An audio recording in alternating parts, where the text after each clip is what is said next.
बच्चों, last class में हम लोगों ने बैक्टीरिया में type of bacteria on the basis of flagella, number of flagella, mode of nutrition थोड़ा सा देखा था, difference between cell wall of gram positive and gram negative bacteria, यहाँ तक हमारा हुआ था। आज हम उसी को आगे कंटिन्यू कर रहे हैं बेटा। तो बैक्टीरिया का नेक्स्ट फीचर है बेटा कि उसके ऊपर जो फ्लैजेला पाया जाता है, आप जानते हो कोई सीलिया नहीं पाया जाता बैक्टीरिया में केवल फ्लैजेला पाया जाता है ना, हमने पहले ही बताया था आपको। तो अपेंडेजेस, जो बैक्टीरियल सेल के बाहर जो आउटग्रोथ होती है उसको हम अपेंडेजेस बोलते हैं। तो ये जो अपेंडेजेस होते हैं बेटा वो 3 टाइप के होते हैं, है ना, बैक्टीरियल अपेंडेजेस। तो बैक्टीरिया चल रहा था, बैक्टीरिया में मान लो बेटा ये कोई बैक्टीरिया है, ठीक है, और ये इनर मोस्ट लेयर है जिसको हम सेल मेम्ब्रेन बोलते हैं या प्लाज्मा मेम्ब्रेन। इसके जस्ट बाहर हमने ये क्या पढ़ा था, सेल वॉल, और आउटर मोस्ट कवरिंग जो थी, ये जो आउटर मोस्ट कवरिंग थी बेटा वो था ग्लाइकोकैलिक्स, यही था ग्लाइकोकैलिक्स। ये देखो हम क्या करते हैं बेटा, प्लाज्मा मेम्ब्रेन से, यहाँ से, मतलब ओरिजिन क्या है प्लाज्मा मेम्ब्रेन, यहाँ से एक इस तरह से हेयर लाइक आउटग्रोथ हम दिखाते हैं। ये हेयर लाइक आउटग्रोथ देख रहे हो आप, जिसको हम क्या बोलते हैं बेटा, फ्लैजेला, है ना, फ्लैजेला। तो बैक्टीरियल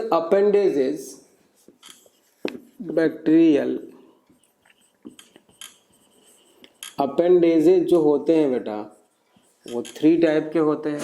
पहला हमने आपको दिखाया फ्लैजेला, दूसरा पीली, and third one is fimbriae.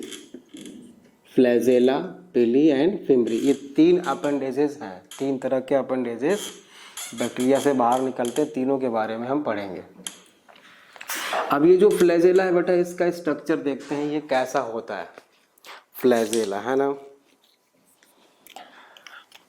मान लो बेटा ये जो है ये प्लाज्मा मेम्ब्रेन है, मतलब ऐसे ये बैक्टीरियल सेल है, ठीक है, और ये है उसकी प्लाज्मा मेम्ब्रेन की थिकनेस, ये है, मतलब यहाँ पे हम लिख दें ये है बेटा प्लाज्मा मेम्ब्रेन, ठीक है। इसके बाहर बेटा ये सेल वॉल है, ये क्या है, सेल वॉल है, इसके बाहर ग्लाइकोकैलिक्स होगा, ठीक है। अब ये देखो इसकी ओरिजिन हम कहाँ पे दिखा रहे हैं, ये फ्लैजेला की ओरिजिन सेल मेम्ब्रेन से होती है, ये ऐसा है ना, ऐसा।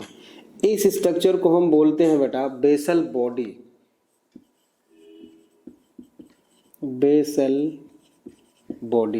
फ्लैजेला का स्ट्रक्चर में पढ़ रहा है बेटा, कुछ नहीं है, बहुत सिंपल है, बेसल बॉडी है।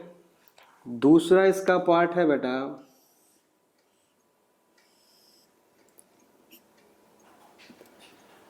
हुक,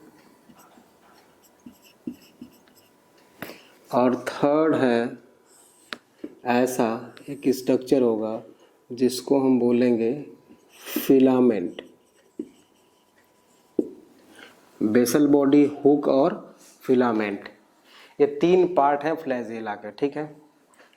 ये जो बेसल बॉडी है बेटा, इसमें 4 टाइप ऑफ रिंग्स पाए जाते हैं, मतलब रिंग मतलब सर्कुलर स्ट्रक्चर है, प्रोटीन की बनी हुई है, 4 रिंग है बेटा इसमें, और इनका नाम है, एक रिंग हो गई, 2 रिंग हो गई, 3 और 1 4, L P S M, LPSM, LPSM, ये 4 रिंग हैं, जिसमें कि देख रहे हो आप ये L और P रिंग जो है, ये L और P रिंग जो है कहाँ पे है, सेल वॉल में, विद इन सेल वॉल। और S और M ये जो 2 रिंग है वो बेटा कहाँ पे है, विद इन प्लाज्मा मेम्ब्रेन। ठीक बात है, ये हुक है। अब हम बात करें ग्राम पॉजिटिव बैक्टीरिया की और ग्राम नेगेटिव बैक्टीरिया की। तो ग्राम पॉजिटिव बैक्टीरिया में बेटा 2 रिंग नहीं पाई जाती, 2 ही पाया जाता है। लास्ट की जो S और M रिंग है ये पाई जाती है, मतलब S and M ring only, and in case of negative bacteria all 4 type of rings are present in gram negative bacteria. और ये हुक है जो इसके ऊपर ऐसे चारों तरफ रोटेट करता रहता है। ठीक है, इस पूरे फ्लैजेला का जो मैक्सिमम डायमीटर की बात करें अगर हम, तो ये होता है बेटा 20 नैनोमीटर, या इसी को बोलते हैं 0.02 माइक्रोमीटर। और इसकी लेंथ होती है बेटा, पूरी लेंथ होती है 127 माइक्रोमीटर की, 127 माइक्रोमीटर इन लेंथ। और डायमीटर है इसका बेटा 0.02 माइक्रोमीटर। ठीक बात है। अब ये जो फ्लैजेला का जो फिलामेंट वाला पार्ट है, ये जो फिलामेंट वाला पार्ट है बेटा, इसमें कॉन्ट्रैक्टाइल प्रोटीन होती है जिसको कि हम फ्लैजेलिन प्रोटीन बोलते हैं। अगर ये यूकैरियोटिक किसी सेल का फ्लैजेला होता, क्योंकि फ्लैजेला दोनों तरह के सेल्स में पाया जाता है, प्रोकैरियोटिक एंड यूकैरियोटिक सेल दोनों में। तो अगर ये यूकैरियोटिक सेल होता तो उसमें ये जो फ्लैजेला है इसमें जो कॉन्ट्रैक्टाइल प्रोटीन है वो होती ट्यूबुलिन प्रोटीन। सेल वाले चैप्टर में इसका ट्रांसफर सेक्शन भी हम पढ़ेंगे, इंटरनल स्ट्रक्चर भी पढ़ेंगे, अच्छी तरह से पढ़ेंगे। ठीक है, अभी तो आप थोड़ा सा याद रख लो कि इसमें जो कॉन्ट्रैक्टाइल प्रोटीन होती है वो 4+4 के फॉर्म में अरेंज होती है। 4+4 का मतलब ये होता है कि ऐसे अगर हम फ्लैजेला है, अगर ट्रांसफर सेक्शन काटे तो 1 2 3 4 होगा। ठीक है, और एक ग्रुप में 4 मॉलिक्यूलर प्रोटीन। ठीक है ना, तो ये जो ऐसे ऐसे प्रोटीन है ये फ्लैजेलिन प्रोटीन है, फ्लैजेलिन प्रोटीन। ये इंपॉर्टेंट है, याद रखना है, नीट का क्वेश्चन इससे बनता है। फ्लैजेलिन प्रोटीन है ना, ये कैसी प्रोटीन होती है, कॉन्ट्रैक्टाइल प्रोटीन। फ्लैजेलिन प्रोटीन, ये prokaryotic flagella is made by flagellin protein, जो कि क्या होती है, कॉन्ट्रैक्टाइल इन नेचर। ये बात समझ में आ गई। अगर मान लो यहाँ पे हम ऐसे लिख दे रहे हैं, आप याद रखना, बट इसको हम सेल में और सेल वाले चैप्टर में फिर से पढ़ेंगे।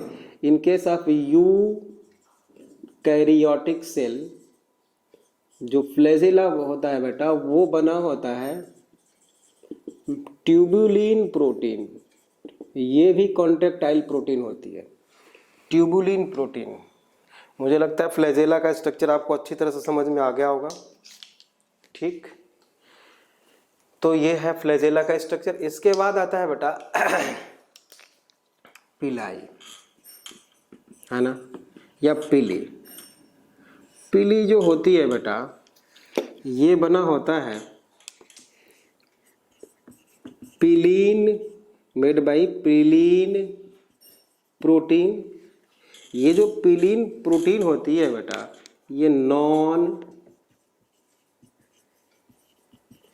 कॉन्ट्रैक्टाइल प्रोटीन की बनी होती है, नॉन कॉन्ट्रैक्टाइल प्रोटीन की।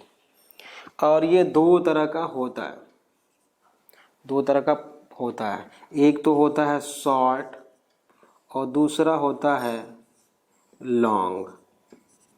जो शॉर्ट होता है बेटा, शॉर्ट पीली, वो होता है उसको हम बोलते हैं फिम्ब्री। और ये जो होता है लॉन्ग, इसको बोलते हैं सेक्स पीली। फिम्ब्री जो होती है बेटा, ये मोर इन नंबर, और ये जो होता है बेटा यूजुअली 1। ठीक है, इसको बना देते हैं हम।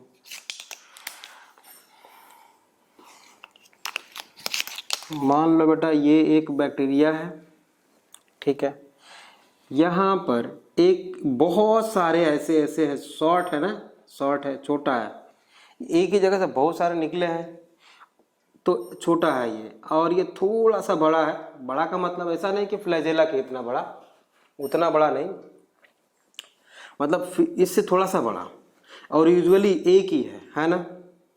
इसको हम बोलते हैं फिम्ब्री और इसको बोलते हैं पिलाई। एक्चुअल में स्ट्रक्चर तो सेम है, नॉन कॉन्टेक्टाइल प्रोटीन का बना हुआ है दोनों, याद रखना, both are made by non contractile protein है ना, but non contractile protein. Fimbriae क्या है, मोर इन नंबर, और सेक्स पिलाई क्या है, यूजुअली 1 होती है। अब दोनों का फंक्शन देख लेते हैं बेटा। फिम्ब्री के हेल्प से ये किसी सरफेस से अटैच होने में ये फिम्ब्री हेल्प करता है। जैसे इसी बोर्ड पे पता नहीं कितने बैक्टीरिया में भी हो सकते हैं कि इस पे होंगे attached with the help of fimbriae. Cilia तो होती नहीं, फिम्ब्री। और ये जो छोटी जो है थोड़ी सी, यूजुअली एक है और बड़ी है, ये हेल्प करता है बेटा कॉन्जुगेशन में, या हम सेक्सुअल रिप्रोडक्शन बोल सकते हैं, जो अभी हम पढ़ने वाले हैं। मतलब यहाँ पे थोड़ा सा अभी लिख देता हूँ बस, हेल्प इन कॉन्जुगेशन। कॉन्जुगेशन में कैसे हेल्प करता है इसको हम प्लाज्मिड जब पढ़ लेंगे उसके बाद हमें समझ में आएगा। तो अभी के लिए तो आप बस याद कर लो, ठीक बात है। तो 3 तरह के हमने अपेंडेजेस पढ़ लिए बेटा, फ्लैजेला, पीली एंड फिम्ब्री, ये पढ़ लिया हमने, ठीक बात है बेटा। नेक्स्ट टॉपिक है invagination of plasma membrane. Invagination का मतलब क्या होता है, देखो ये है बैक्टीरिया,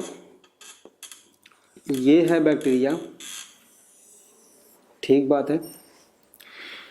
इसका ये सेल मेम्ब्रेन है, ये क्या है, सेल मेम्ब्रेन या प्लाज्मा मेम्ब्रेन। मैं प्लाज्मा मेम्ब्रेन लिखता हूँ, प्लाज्मा मेम्ब्रेन। बेटा इसके बाहर आप लोग जानते हो क्या होता है, इसके बाहर जानते हो क्या होता है, बोलो जरा तो, क्या होता है ये, सेल वॉल। ये होती है बेटा सेल वॉल, ये ब्लैक कलर से जो मैंने बनाया है वो है सेल वॉल। इसके बाहर क्या है, ग्लाइकोकैलिक्स है, चाहो तो आप बना सकते हो ऐसा, ये ऐसे ग्लाइकोकैलिक्स, ठीक है। अच्छा, invagination means folding of plasma membrane towards the cytoplasm. Invaginate करना है ना, मुड़ जाना, बेंड हो जाना। तो ये जो इनर मोस्ट हमने मेम्ब्रेन बनाई है, लेयर बनाया है, ये प्लाज्मा मेम्ब्रेन है, देख रहे हो। अब ये क्या होता है बेटा, यहाँ पे मान लो ऐसे ये ट्यूब लाइक ऐसे फोल्डिंग हो गई, इसकी ट्यूबुलर फोल्डिंग हो गई, ठीक है। कहीं पे मान लो ये इस तरह से हो जाए सर्कुलर, मतलब वेसिकल्स के जैसा, ट्यूब लाइक हो गया, वेसिकल्स हो गया, है ना, या सिस्टर्नी लाइक। सिस्टर्नी नाम सुना होगा आपने, यूकैरियोटिक सेल में गोल्जी बॉडी और इंडोप्लाज्मिक रेटिकुलम में, उस तरह का भी cisternae like structure, cisternae like structure, मतलब कुछ इस तरह से, ऐसा है ना, सैक लाइक स्ट्रक्चर ऐसे हो गया ये। तो ये क्या है, इनवेजिनेशन ऑफ प्लाज्मा मेम्ब्रेन है टुवर्ड्स द साइटोप्लाज्म। तो तीन तरह का स्ट्रक्चर इसने बनाया, या तो वेसिकल्स के फॉर्म में है, या ट्यूबुलर है, ट्यूब लाइक है, या सिस्टर्नी के फॉर्म में है। इन तीनों को बेटा हम बोलते हैं, इन तीनों को हम बोलते हैं एक साथ मीजोसोम्स। ठीक बात है। आप जानते हो ये प्रोकैरियोटिक सेल है, आप जानते हो, पहले पढ़े हो कि न्यूक्लियॉइड पाया जाता है, मतलब न्यूक्लियस नहीं होता, सेल ऑर्गेनेल्स नहीं होते, membrane bounded cell organelles are absent in case of prokaryotic cells. बिल्कुल सही बात है, पहले से हम जानते हैं। लेकिन सेल मेम्ब्रेन या प्लाज्मा मेम्ब्रेन की जो फोल्डिंग हो गई बेटा, इसको हम मीसोसोम बोल रहे हैं यहाँ पे। ठीक है। अब इस मीसोसोम का फंक्शन भी आपको अगर थोड़ा बहुत याद होगा तो, पहला तो काम मैं लिखूंगा, जो प्राइमरी फंक्शन है इसका बेटा वो क्या है, रेस्पायरेशन। तो इस मीसोसोम के अंदर क्या होंगे, रेस्पायरेटरी एंजाइम्स होंगे, मतलब इस मीसोसोम के अंदर क्या होंगे, रेस्पायरेटरी एंजाइम्स होंगे, मतलब इसका काम क्या हो गया, रेस्पायरेशन। ठीक है। अब बेटा रेस्पायरेटरी एंजाइम्स जो हैं इस मीसोसोम में, तो ये एंजाइम्स आए कहाँ से आए, तो हमको पता है बेटा कि जो एंजाइम बनाने का काम करता है बेटा, वो कौन करता है, डीएनए करता है। मतलब कि अगर ये कोई सेल है, ये सेल है, हमने आपको लिविंग वर्ड में बताया था बेटा कि all type of biochemical reaction, है ना, जितने मतलब किसी भी तरह का जो सेल के अंदर रिएक्शन चल रहे होते हैं, occurs within the living cells due to presence of specific type of enzymes. तो मतलब बिना एंजाइम्स के कोई भी केमिकल रिएक्शंस किसी सेल के अंदर नहीं होता। और वो एंजाइम क्या होते हैं, प्रोटीन। और प्रोटीन कौन बनाता है, आरएनए। आप लोग सुने होंगे messenger RNA with the help of ribosomes, और ये राइबोसोम पाए जाते हैं साइटोप्लाज्म में। और आरएनए कौन बनाता है, ये डीएनए जो न्यूक्लियस के अंदर बैठा होता है ना, न्यूक्लियस के अंदर जो डीएनए बैठा होता है बेटा, ये मैसेंजर आरएनए बनाता है। और ये मैसेंजर आरएनए बाहर आता है साइटोप्लाज्म में। इसको +2 में डिटेल हम पढ़ेंगे, इसके लिए एक चैप्टर पूरा पढ़ा हुआ है हमारा, है ना, ट्रांसक्रिप्शन ट्रांसलेशन, वहाँ पढ़ेंगे। तो फिर से आप देखो कि न्यूक्लियस है, न्यूक्लियस में डीएनए है, डीएनए ने क्या बनाया, मैसेंजर आरएनए बनाया। मैसेंजर आरएनए एक बाहर आया साइटोप्लाज्म में, और उसने अमीनो एसिड्स को जोड़ के राइबोसोम के हेल्प से उसने प्रोटीन बना दिया। ठीक बात है, प्रोटीन बना दिया। अब ये प्रोटीन मॉडिफाइड होने के बाद क्या बन जाता है, एंजाइम। मतलब साफ है कि एंजाइम या प्रोटीन को बनाने के लिए क्या चाहिए बेटा, डीएनए। ठीक है, डीएनए चाहिए। और वो डीएनए हम जानते हैं कि ये प्रोकैरियोटिक सेल है, तो ओपन है, न्यूक्लियस के बाहर तो कोई मेम्ब्रेन है नहीं, डीएनए ओपन है। तो यहाँ पर ये डीएनए, या हम इसको क्या बोलते हैं, न्यूक्लियॉइड बोलते हैं, इस तरह से सर्कुलर डीएनए होता है ऐसा, ये इसके साथ अटैच होता है मीसोसोम के साथ। तो हम दूसरा फंक्शन क्या लिख सकते हैं, अटैच इसलिए होता है बेटा कि यही डीएनए क्या करता है, एंजाइम बनाने में हेल्प करता है। और वो एंजाइम बना के कहाँ भेजता रहता है, मीसोसोम्स में। Means synthesis of respiratory enzymes with the help of nucleoid और डीएनए। ठीक है ना, ओके। तो इसको अभी फिर से हम पढ़ रहे हैं, अभी न्यूक्लियॉइड को अच्छी तरह से पढ़ेंगे। अभी तो मान लो हम चलो लिख देते हैं, ये क्या है, न्यूक्लियॉइड। तो दूसरा फंक्शन मीसोसोम का हम क्या लिख देंगे, मीसोसोम का एक फंक्शन और क्या हो गया, टू सपोर्ट न्यूक्लियॉइड। क्या है, हो गया, to support nucleoid, support nucleoid या जेनेटिक मटेरियल न्यूक्लियस को सपोर्ट कर रहा है, ठीक बात है। अब हम जानते हैं कि सेल डिवीजन के टाइम पे बेटा न्यूक्लियस का बहुत बड़ा रोल होता है यूकैरियोटिक सेल में। ये प्रोकैरियोटिक सेल है तो न्यूक्लियॉइड का बहुत बड़ा रोल होगा, ठीक बात है। मतलब अगला फंक्शन क्या लिख सकते हैं हम इट हेल्प इन, मतलब मेसोसोम के लिए लिख रहा हूं, it help in cell division, क्योंकि बिना जेनेटिक मटेरियल के हेल्प के सेल डिवीजन हो नहीं सकता, पॉसिबल नहीं है, डबल होता है ये। तो सेल डिवीजन में भी मेसोसोम क्या करता है, हेल्प करता है। मेसोसोम सेल डिवीजन में हेल्प करता है। अच्छा, after end of cell division, मतलब सेल डिवीजन के बिल्कुल लास्ट में अगर एनिमल सेल है तो एनिमल सेल फरो बनता है।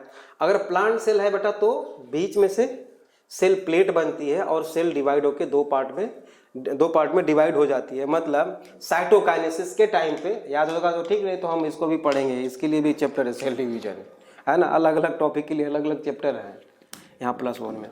तो ये किस में हेल्प करता है, mesosome also help in cell plate formation, also help in cell plate formation। अगर बाइनरी फिजन होता है तो वैसे ही हो जाता है, अगर जरूरत पड़ती है तो उसमें भी ये हेल्प करता है मेसोसोम, ठीक है। अब एक चीज और है इसमें बेटा, अगर ये डीएनए है और ये मेसोसोम है, एंजाइम बनाता है, प्रोटीन बनाता है, तो ये राइबोसोम्स के बिना जो है हेल्प के एंजाइम बना ही नहीं सकता ये।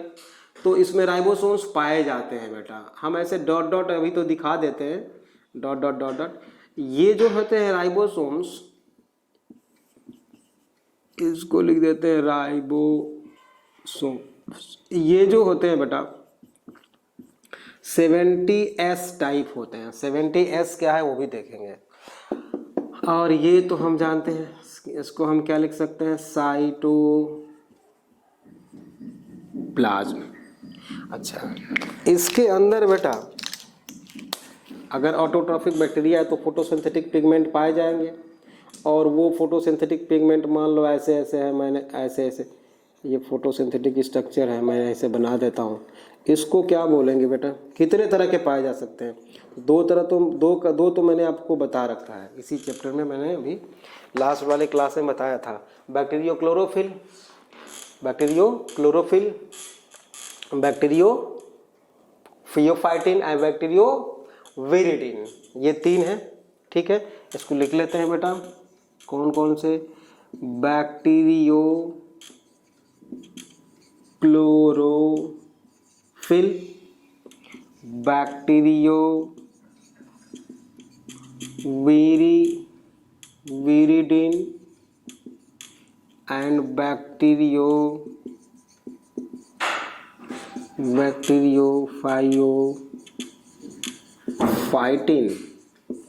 ये 3 तरह का फोटोसिंथेटिक पिगमेंट पाया जाता है। बहुत ही इंपॉर्टेंट है ये, नीट के लिए तो बहुत ही इंपॉर्टेंट है। आपको इसको याद ही रखना है, ठीक बात है। ये समझ में आ रहा होगा मुझे लगता है। अगर किसी को कोई डाउट होता है ना तो आप कॉल कर लिया करो, है ना। वीडियो देखने के बाद या जब आप देख रहे हो कोई चीज़ समझ में नहीं आती, उस टाइम पे भी आप कॉल कर सकते हो, ठीक है, हम बता देंगे।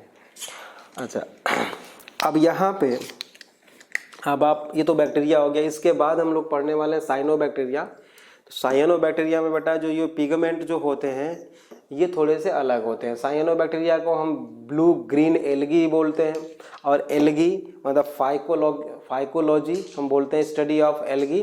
तो फाइको से रिलेटेड है उनका ये फोटोसिंथेटिक पिगमेंट। वैसे बता रहा हूँ याद करने के लिए आपको, आगे फिर से लिख दूंगा, चाहो तो अभी भी मैं लिख देता हूँ। जो इसमें तो नहीं, वो हम लोग बीजीए में पढ़ेंगे, साइनोबैक्टीरिया में पढ़ेंगे।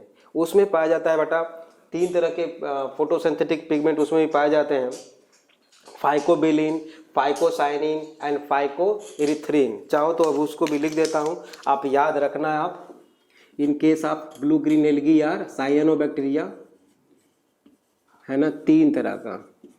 फाइको हम वर्ड यूज करते हैं एल्गी के लिए, है ना, फाइको मीन्स एल्गी, फाइकोबिलीन,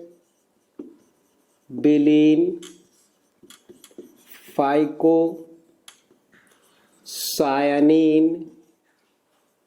एंड फाइकोइरिथ्रिन,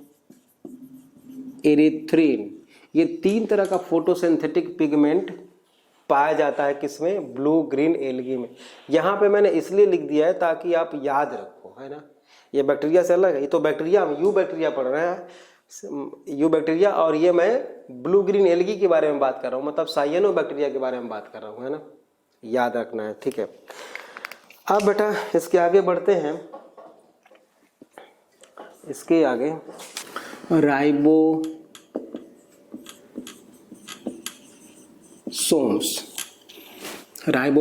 तो बेटा ये जो राइबोसोम्स होते हैं 2 तरह के होते हैं, हमको पता है। एक तो 70S राइबोसोम, दूसरा 80S राइबोसोम्स। 70S राइबोसोम्स पाए जाते हैं बेटा बैक्टीरिया में, या हम ये बोल सकते हैं कि प्रोकैरियोट में, इन प्रोकैरियोटिक सेल। और 80S राइबोसोम पाया जाता है बेटा यूकैरियोटिक सेल। अब 80S और 70S होता क्या है बेटा, सेंट्रीफ्यूगेशन वाली मशीन शायद आप लोगों ने देखा हो कभी, तो कि मैं बताता हूँ आपको। एक मान लो, एक हमने रॉड ले लिया ऐसे, सिंपल एक आयरन रॉड है ये, ठीक है। यहाँ पर एक ऐसे एक लीवर लगा हुआ है जिसमें कि एक रिंग लगी हुई है ऐसे, मतलब ऐसा समझो आप कि एक रॉड है, ये रॉड है, इसमें एक ऐसे रिंग लगी हुई है ऐसे, है ना, इस तरह से। अब इस रिंग में आपने टेस्ट ट्यूब देखा होगा, टेस्ट ट्यूब, लैब की टेस्ट ट्यूब आपने देखी होगी, वो कुछ इस तरह से होता है बेटा। मतलब यहाँ कॉर्नर पे देखोगे बिल्कुल, तो यहाँ पे सपोर्ट के लिए थोड़ा सा इसका डायमीटर ज़्यादा होता है ना, थोड़ा सा डायमीटर ज़्यादा है यहाँ पे। तो इस रिंग में, ये रॉड है, यहाँ पे एक रिंग है, इसमें हमने एक टेस्ट ट्यूब ऐसे डाला तो यहाँ पे आके वो रुक जाएगा, ठीक है। ऐसे ही 4 टेस्ट ट्यूब हमने डाल दिया, और जैसे ही इस रॉड को स्पीड से घुमाएंगे हम, तो ये जो है ऐसे हो जाएगा, सीधा हो जाएगा। इसको बोलते हैं हम, इस प्रोसेस को बोलते हैं सेंट्रीफ्यूगेशन। इसका रोटेशन जो टाइमिंग होती है, आरपीएम जो होता है बहुत ज़्यादा होता है, स्पीड से घूमता है। मान लो ये टेस्ट ट्यूब है, इस टेस्ट ट्यूब में हम थोड़ा सा टूथपेस्ट डाल दिया हमने, और राइस के कुछ ग्रेन्स डाल दिए, व्हीट के डाल दिए, मस्टर्ड के ग्रेन्स थोड़े थोड़े दाने छोटे छोटे डाल दिए, और इसको स्पीड से घुमा दिया हमने।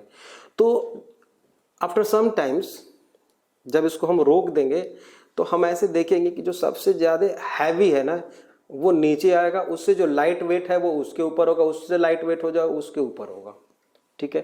तो ये डेंसिटी ग्रेडियंट के अकॉर्डिंग वो सेपरेट हो जाएंगे, ठीक बात है। तो स्वेडबर्ग साइंटिस्ट का नाम है बेटा, स्वेडबर्ग, एस स्टैंड्स फॉर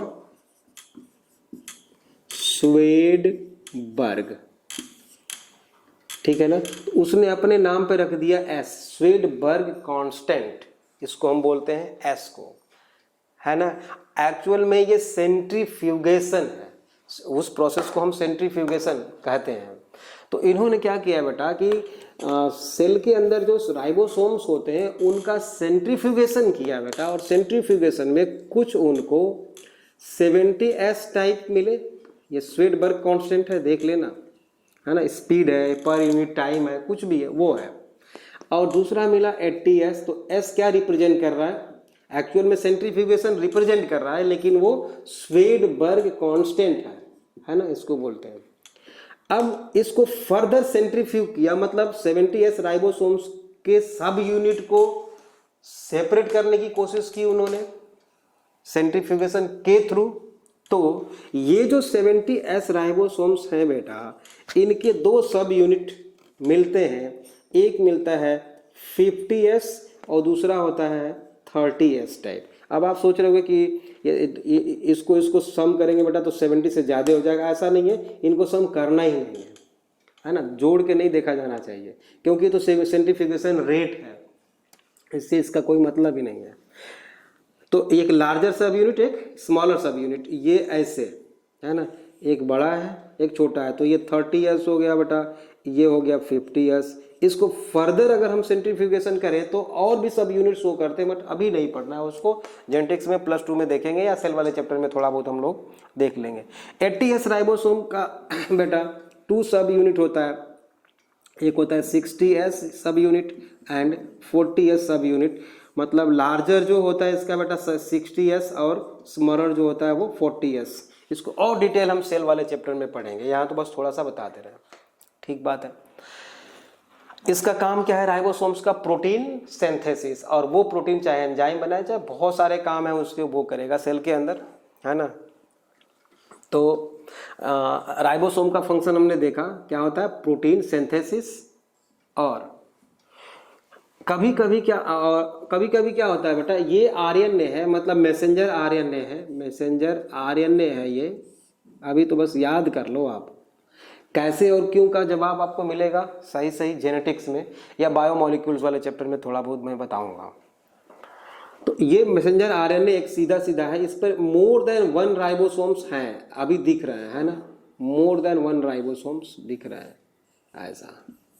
तो इस स्ट्रक्चर को हम बोलेंगे पॉलीसोम्स या पॉलीराइबोसोम्स, पॉलीराइबोसोम्स, पॉलीराइबोसोम्स या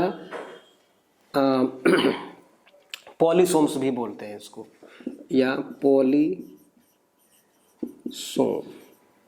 ठीक बात है। जितने अभी दिख रहे हैं ना उतने प्रोटीन मॉलिक्यूल्स इससे बनाए जाएंगे, है ना। अभी तो थोड़ा बहुत याद कर रख लो। अच्छा, ये तो हो गया राइबोसोम्स के बारे में बेटा। हमारा जो बैक्टीरिया है उसमें 70S राइबोसोम पाया जाएगा, जितने भी यूकैरियोटिक सेल हैं, ह्यूमन है, प्लांट के सेल सब में 80S राइबोसोम्स पाए जाते हैं, ठीक बात है। अब इसके बाद आता है बेटा न्यूक्लियोइड।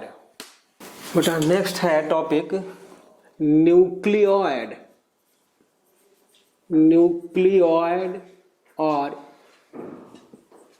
इनसिपिएंट न्यूक्लियस और जेनोफोर और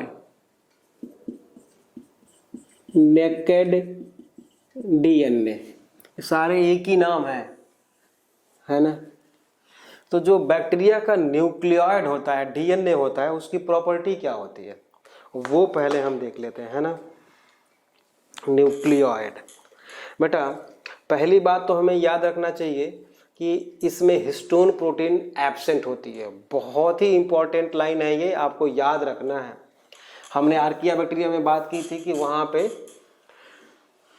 histone like protein, positively charge protein वहाँ पे पाई जाती है, बैक्टीरिया में तो बिल्कुल भी नहीं पाया जाता। तो पहला पॉइंट तो हम ये लिखे बेटा न्यूक्लियोइड में कि हिस्टोन प्रोटीन्स एब्सेंट।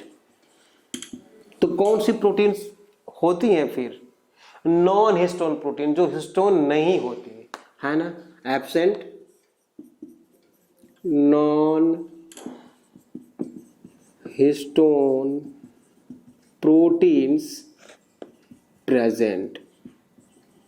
और इसमें भी बेटा पॉलीएमाइन है ना, पॉलीएमाइन, याद, ये नाम बहुत इंपॉर्टेंट है, याद रखना, पॉलीएमाइन, ठीक है। और ये हैप्लॉयड होता है, हैप्लॉयड डीएनए होता है। सर्कुलर होता है बेटा, सर्कुलर डीएनए होता है, हैप्लॉयड होगा, सर्कुलर डीएनए होगा, histone protein absent, non histone protein present, ठीक बात है।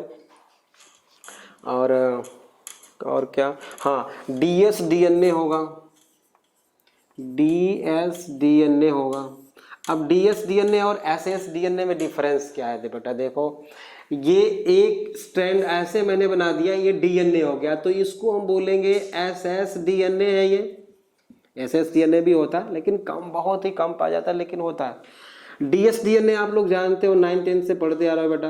एक है ऐसा डीएनए ऐसे, तो ये डबल स्ट्रैंडेड डीएनए है, डबल स्ट्रैंडेड डीएनए, मतलब इसको हम ऐसे लिखेंगे DS डीएनए, ठीक है, DS डीएनए।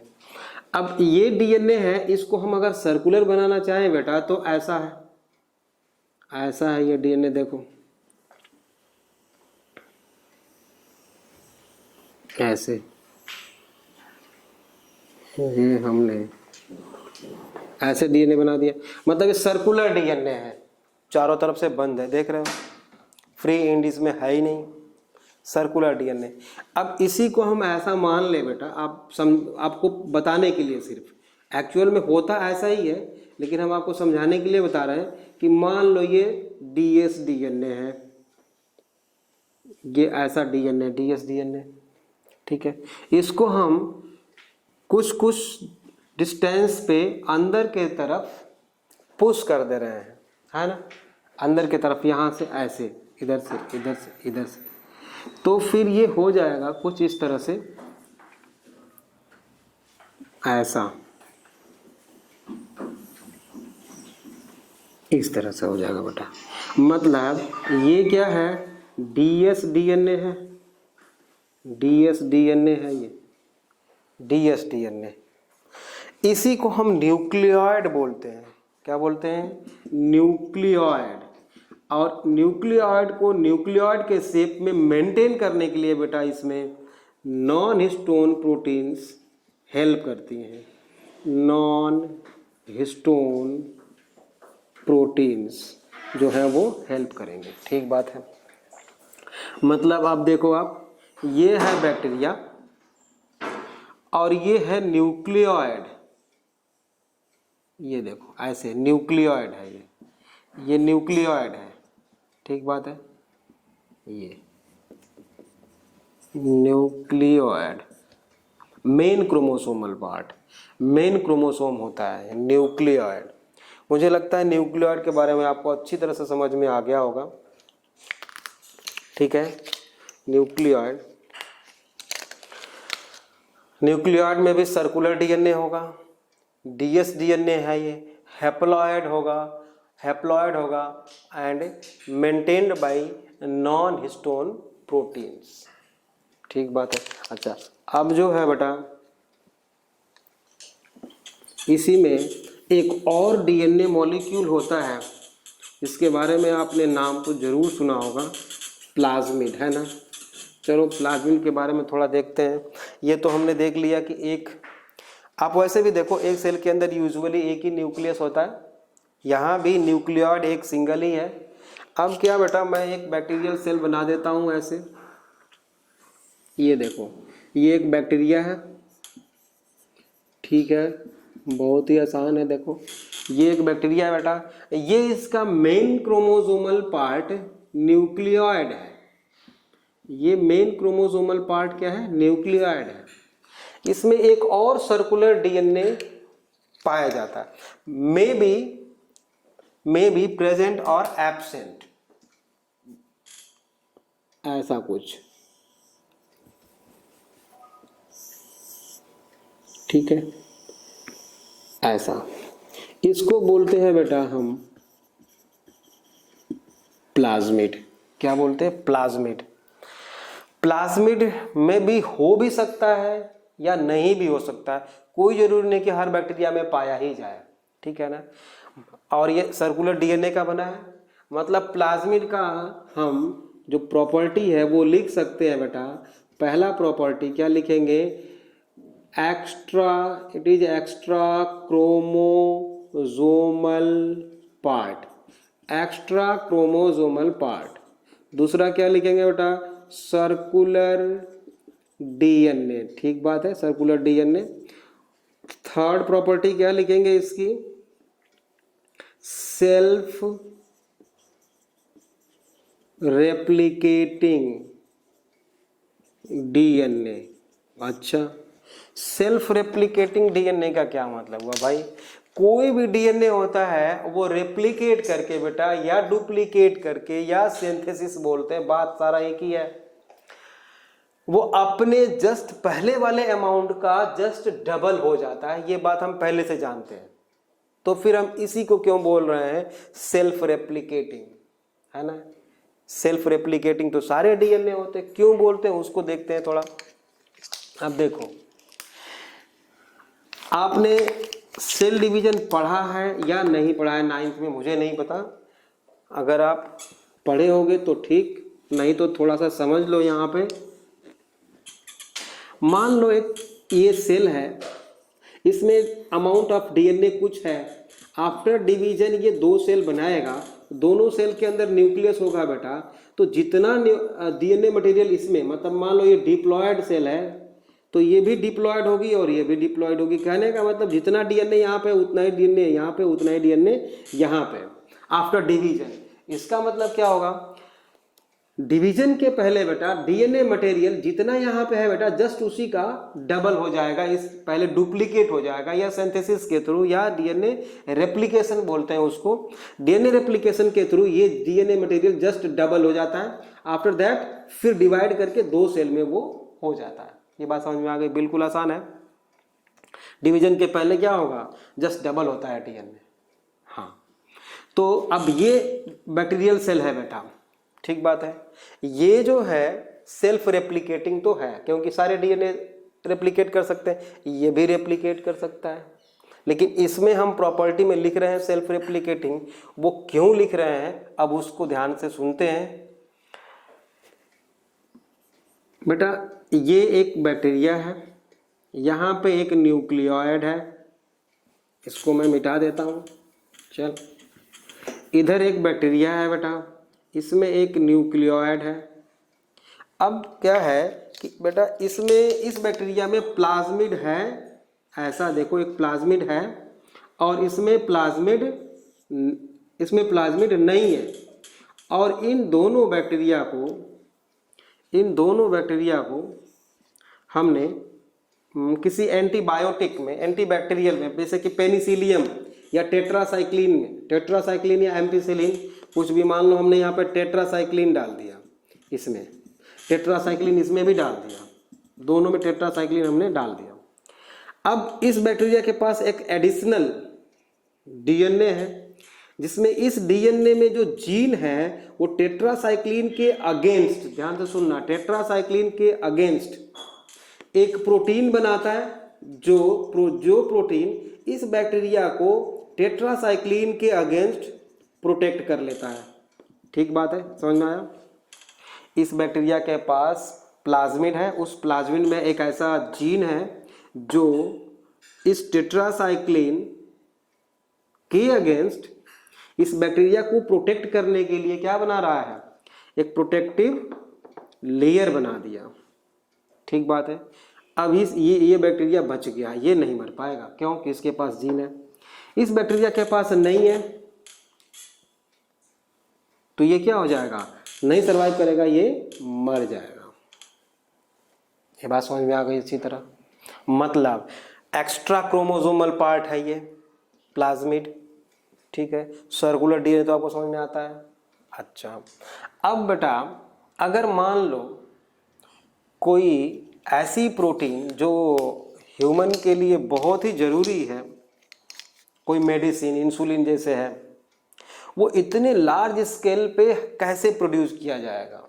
तो हम क्या करते हैं बेटा, मान लो ये कोई प्रोटीन ए है, कोई ए प्रोटीन ऐसी है जिसकी रिक्वायरमेंट पूरी दुनिया को है आज, और लार्ज स्केल पे इसका प्रोडक्शन नहीं करवाया जा सकता।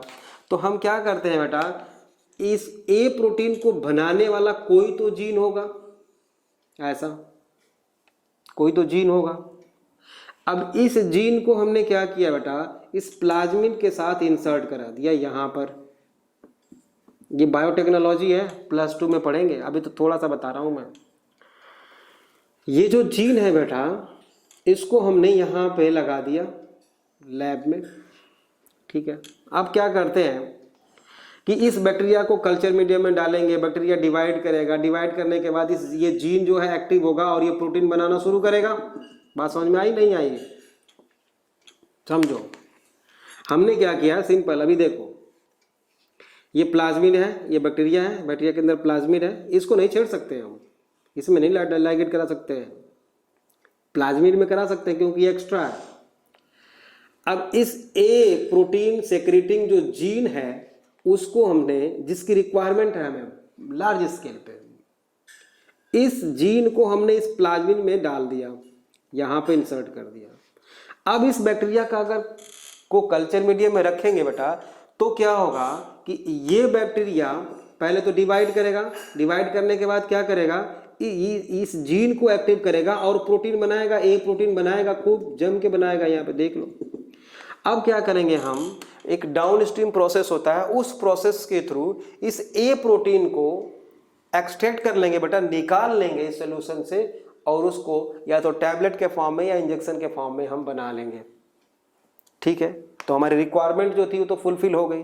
लेकिन एक बात है यहाँ पे देखो, अगर एक बैक्टीरिया में केवल एक ही प्लाज्मिड है तो जो इस प्रोडक्ट बनाने की जो स्पीड होगी वो कम होगी। अगर ये मोर देन वन प्लाज्मिड है यहाँ पे अगर, तो बहुत तेजी से बनेगा।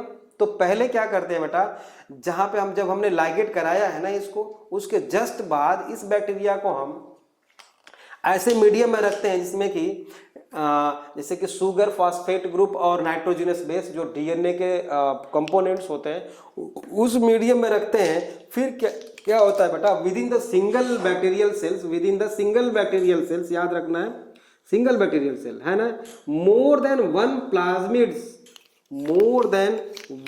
Plasmids are formed, more than one plasmid are formed, 6 to 8 plasmid वैसे तो देखो यहाँ पे कई सारे प्लाज्मिड बन गए, लेकिन क्या ये मोर देन वन हो सकता है क्या न्यूक्लियोइड, चाहे किसी भी कल्चर मीडियम में रखेंगे? नहीं हो सकता, बिल्कुल नहीं हो सकता। ये न्यूक्लियोइड जो है बेटा वो हम चाहे कुछ भी कर लें, ये मोर देन वन न्यूक्लियोइड एक बैक्टीरिया सिंगल बैक्टीरियल सेल के अंदर नहीं हो सकता। मोर देन वन प्लाज्मिड हो सकता है क्योंकि एक्स्ट्रा है, एक्स्ट्रा क्रोमोसोमल पार्ट है, ठीक है ना। तो मोर देन वन प्लाज्मिड हो जाने से फायदा क्या हुआ बेटा, जो प्रोडक्ट बनाने की स्पीड थी वो बहुत ज़्यादा बढ़ जाएगी। तो हम सेल्फ रेप्लिकेटिंग डीएनए इसलिए बोलते हैं बेटा क्योंकि ये within the single cell more than one plasmid हो सकता है, न्यूक्लियोइड मोर देन वन नहीं हो सकता, इसलिए सेल्फ रेप्लिकेटिंग डीएनए। ये आपको नीट के पॉइंट ऑफ व्यू से बेटा बिल्कुल याद रखना है। आज से लेके अभी 2 साल तक हम चलते रहेंगे, बीच बीच में कई बार इसकी बात होती रहेगी। बायोटेक्नोलॉजी तक ये पीछा नहीं छोड़ने वाला है, डीएनए में भी, जेनेटिक्स में भी। तो प्लाज्मिड जो है बेटा सेल्फ रेप्लिकेटिंग डीएनए होता है, circular DNA and extra chromosomal part. ये 3 प्रॉपर्टी तो आपको बिल्कुल रट जानी चाहिए।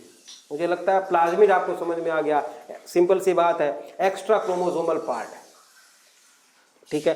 न्यूक्लियोइड भी समझ में आ गया आपको, ठीक है।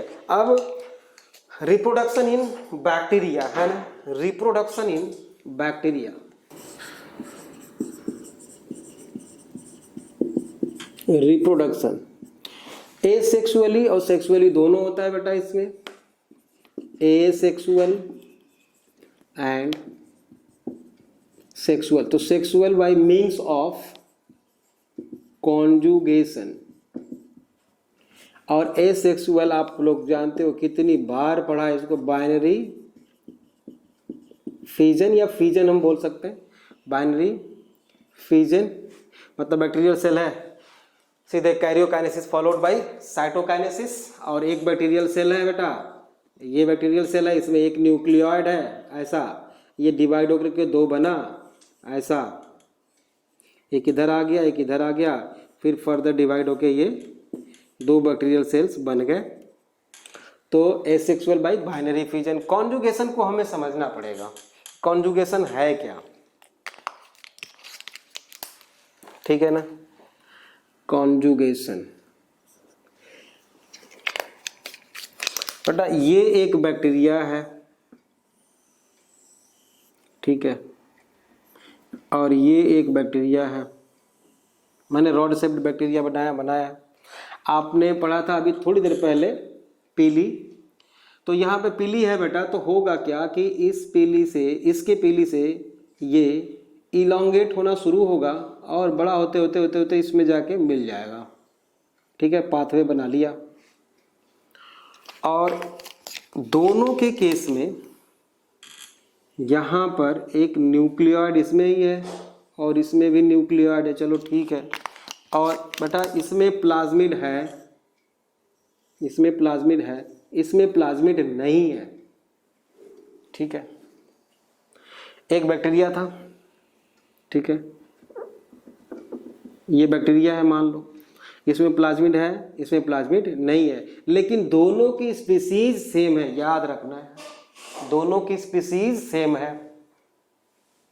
ठीक है, अब होता क्या है बेटा कि जब इसमें प्लाज्मिड है तो इसको हम पॉजिटिव स्ट्रेन बोलते हैं, पॉजिटिव स्ट्रेन बोलते हैं, और इसको नेगेटिव स्ट्रेन बोलते हैं। नेगेटिव इसलिए कि इसमें नहीं है। अब इसकी हमने बोला था कि क्या होता है, ये सेल्फ रेप्लिकेटिंग, इसकी कॉपी नहीं हुई, इसकी कॉपी न्यूक्लियोइड की कॉपी नहीं हुई, केवल प्लाज्मिड की हुई। ये रहा इसकी कॉपी, ऐसे हो गई।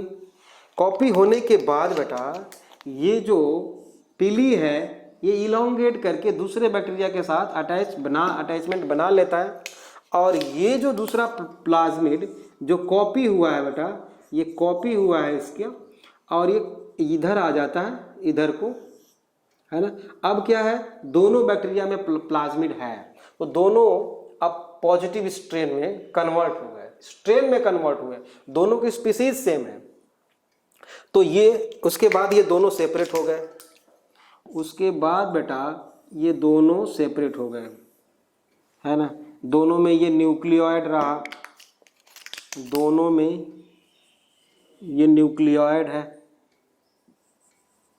दोनों में न्यूक्लियोइड है, और यहाँ पर प्लाज्मिड इसमें भी, प्लाज्मिड इसमें भी, दोनों अलग हो गए।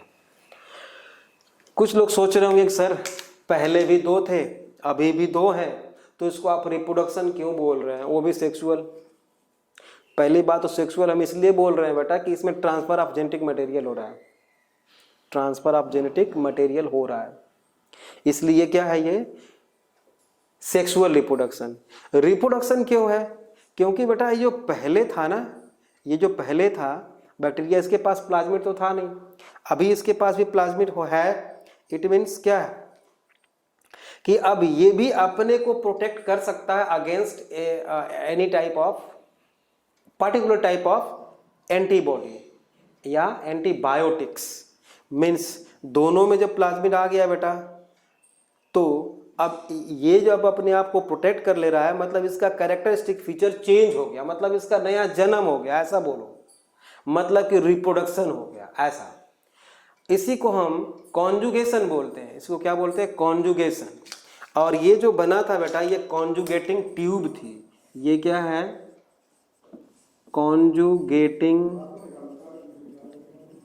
ट्यूब, ये कॉन्जुगेटिंग ट्यूब है ये, ठीक बात है। कभी कभी क्या होता है बेटा, याद रखना है आपको, कभी कभी क्या होता है, ये जो इसके पास में ही है, और जब ये इस प्लाज्मिड की कॉपी होती है ना, प्लाज्मिड की जब कॉपी होती है, तो इसमें कुछ पार्ट्स मेन क्रोमोसोम का, मतलब कि न्यूक्लियोइड का भी कॉपी हो जाता है इसके साथ। मतलब ये ऐसे यहाँ पे आ गया, थोड़ा सा ऐसे मान लो कॉपी हो रही है, कुछ पार्ट इस न्यूक्लियोइड का भी चला गया, तो इसमें भी आ गया ये, या इसमें यही पार्ट इसमें आके लाइगेट हो गया इसके साथ, ठीक है, ऐसा। तो इसी को हम बोलते हैं बेटा HFR, मतलब हाई फ्रीक्वेंसी ऑफ वेरिएशन। तो ऐसे जनरेशन टू जनरेशन वेरिएशन होते चले जाएंगे, HFR, है ना। कुछ एडिशनल कॉपी हो गई न्यूक्लियोइड की, जो नया बैक्टीरिया बना बेटा, उसका जो जेनेटिक कॉम्बिनेशन है वो पहले वाले से बिल्कुल डिफरेंट है ना। तो उसको हम बोलते हैं कि उसमें क्या होता है, वो वेरिएंट होता है, मतलब कि इन सबसे अलग होता है, इसको बोलते हैं हाई फ्रीक्वेंसी ऑफ वेरिएशन, ठीक है, कॉन्जुगेशन। या इसी को हम एपिसोम बोलते हैं, एपिसोम के भी नाम से जानते हैं कि जो एक्स्ट्रा कॉपी जो हो गया बेटा, इसी को हम एपिसोम भी बोलेंगे। मतलब episome are responsible for HFR, HFR का मतलब हाई फ्रीक्वेंसी ऑफ वेरिएशन, ठीक बात है, ओके। अब इसके बाद आता है बेटा, अगर मान लो ये कोई बैक्टीरिया है, ये कोई बैक्टीरिया है, इस बैक्टीरिया के अंदर हम कोई फॉरेन या एलियन डीएनए, कोई भी एलियन डीएनए है, अगर हम ये आर्टिफिशियली इंसर्ट करते हैं या आर्टिफिशियली या जैसे भी foreign DNA, when foreign DNA inserted into within the bacterial cell is called transformation. इसको हम क्या बोलते हैं, यहाँ पे आ गया मान लो, इसको हम बोलते हैं बेटा ट्रांसफॉर्मेशन। इसको ट्रांसफॉर्मेशन बोलते हैं ना। अगर मान लो ये कोई बैक्टीरियल सेल है, ये कोई बैक्टीरियल सेल है ऐसा, और इसमें कोई वायरस है ना, वायरल डीएनए या वायरल जेनेटिक मटेरियल, ये मान लो वायरल जेनेटिक मटेरियल है, अगर ये इंसर्ट करता है, when viral genetic material inserted into transfer within the bacteria और प्रोकैरियोटिक सेल्स, बैक्टीरियल और प्रोकैरियोटिक सेल्स इज कॉल्ड, क्या बोलते हैं इसको, ट्रांसडक्शन। इसको क्या बोलेंगे बेटा, ट्रांसडक्शन। तो मतलब ट्रांसडक्शन क्या हुआ, जब कोई viral genetic material bacterial cell के अंदर इंटर करता है बेटा, तो उस प्रोसेस को हम बोलते हैं transduction. This process is called transduction. ठीक बात है। Those viruses which attack on bacteria is called bacteriophage. याद होना चाहिए, मतलब बैक्टीरियोफेज, ये वायरस को हम बैक्टीरियोफेज बोल रहे हैं।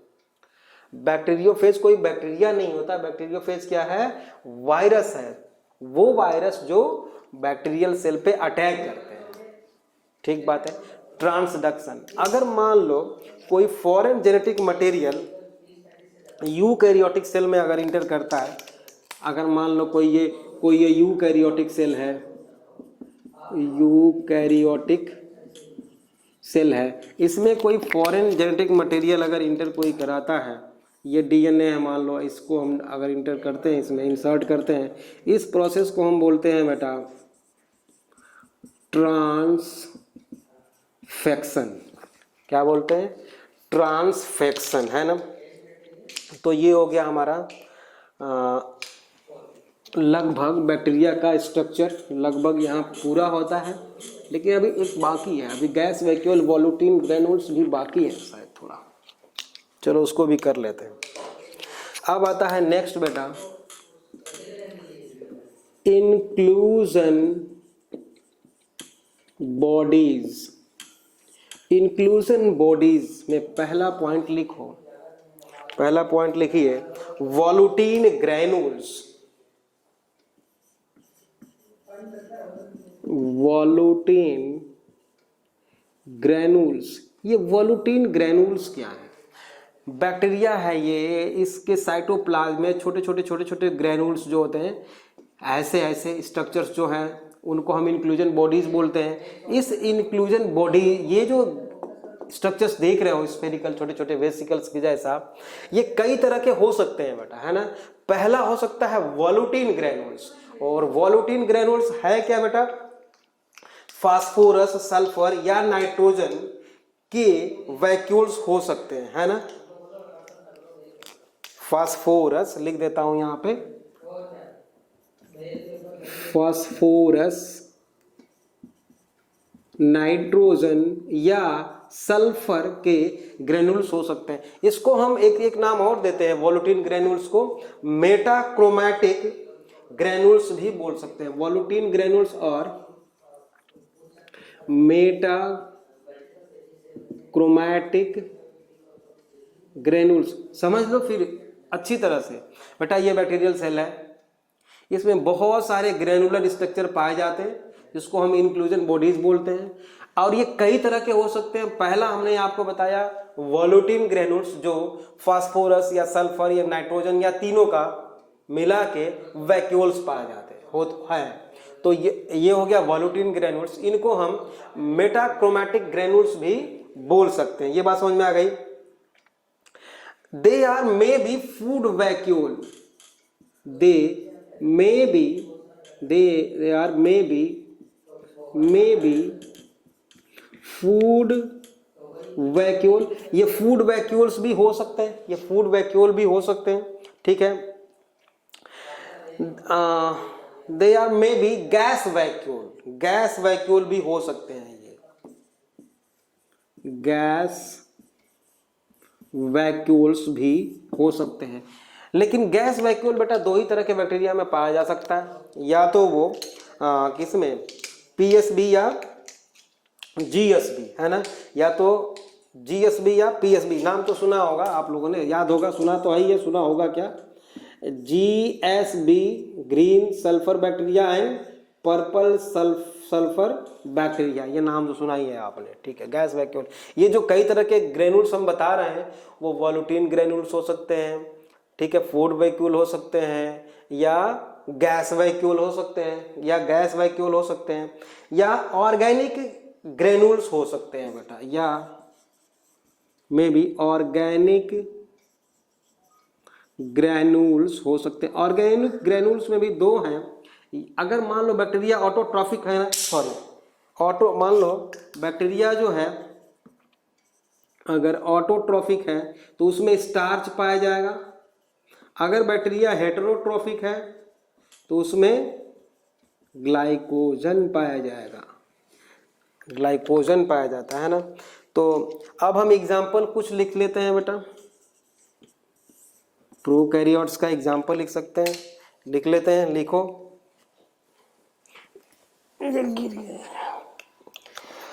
फोटो ऑटोट्रॉफिक बैक्टीरिया जैसे कि पर्पल पीएसबी एंड जीएसबी, ठीक बात है।